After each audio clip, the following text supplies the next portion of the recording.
Assalamualaikum warahmatullahi wabarakatuh.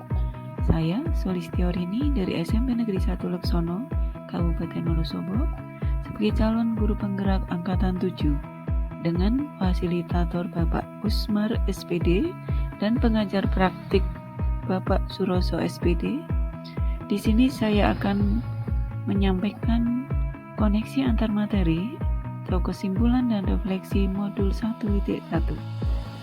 Menurut Ki Hajar Dewantoro, maksud pendidikan adalah untuk menuntun segala kudrat yang ada pada anak-anak agar mereka dapat mencapai keselamatan dan kebahagiaan yang setinggi-tingginya, baik sebagai manusia maupun sebagai anggota masyarakat. Pendidikan itu hanya suatu tuntunan dalam hidup dan tumbuhnya anak.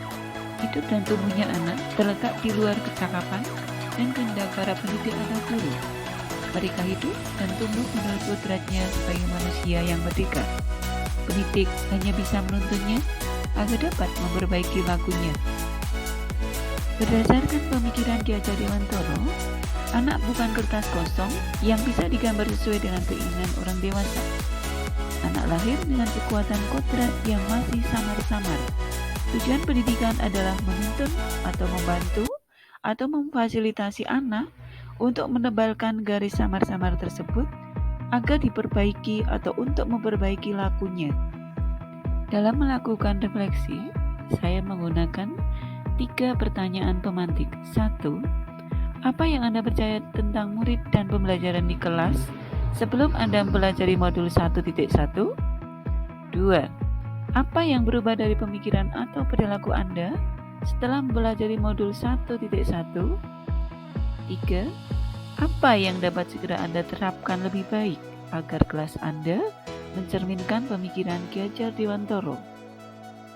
Pertanyaan pertama, apa yang Anda percaya tentang murid dan pembelajaran di kelas sebelum Anda mempelajari modul 1.1? Saya percaya bahwa 1. Murid bagaikan kertas putih yang belum ada coretannya. Yang kedua, pembelajaran mengutamakan aspek kognitif sehingga pencapaian KKM menjadi fokus utamanya. Yang ketiga, pembelajaran lebih berpusat pada guru. Yang keempat, pembelajaran cenderung untuk menyelesaikan kompetensi materi sesuai dengan target kurikulum. Kelima, murid kurang responsif karena motivasi belajarnya rendah. 6. Karakteristik belajar murid kurang mendapat perhatian guru. Pertanyaan kedua, apa yang berubah dari pemikiran atau perilaku Anda setelah mempelajari modul 1.1? Yang berubah, yang pertama yaitu pemikiran saya bahwa murid itu bagaikan kertas yang sudah penuh dengan coretan yang samar-samar. Nah, coretan tersebut digambarkan sebagai sifat dasar murid. Tugas kita sebagai pendidik menebalkan sifat dasar murid yang sudah baik. Kemudian, menghapus atau melenyapkan sifat dasar murid yang kurang baik. Itulah tugas guru untuk menuntunnya, menuntun mereka.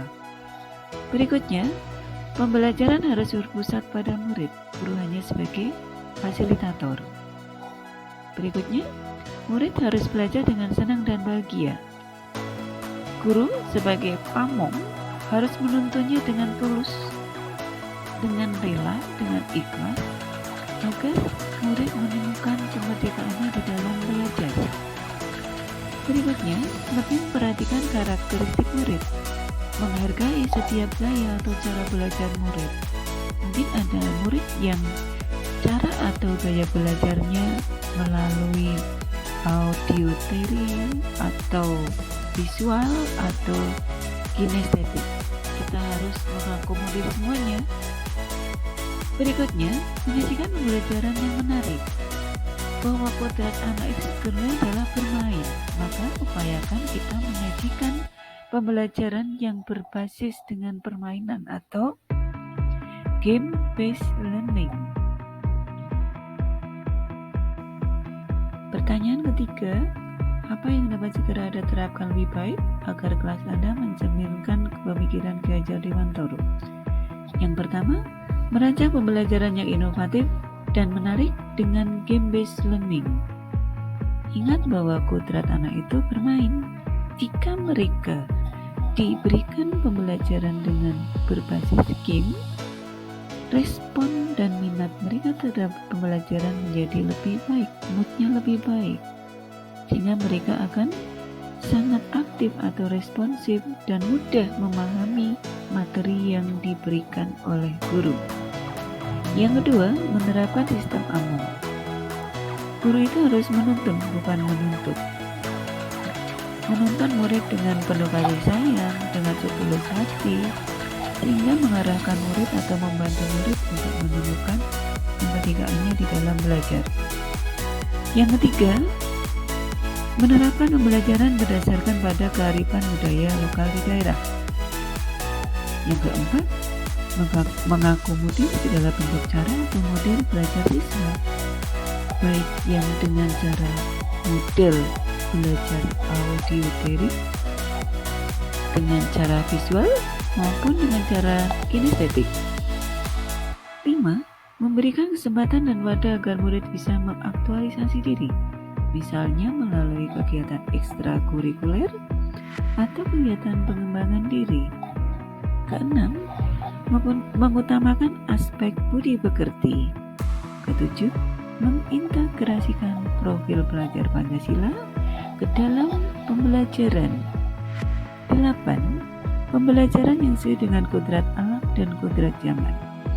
Ingat bahwa anak itu mempunyai sifat atau mempunyai keadaan dasar sesuai dengan alamnya, tapi mereka juga berkembang sesuai dengan zamannya.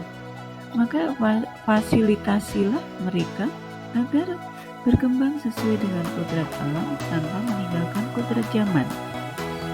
Kemudian profil pelajar Pancasila di dalam pelajaran menjadi sangat urgen di saat ini, di mana selama 2 tahun kemarin anak mengalami loss learning karena pandemi itu hanya diajar melalui online, sehingga karakternya atau budi pekertinya tidak tersentuh.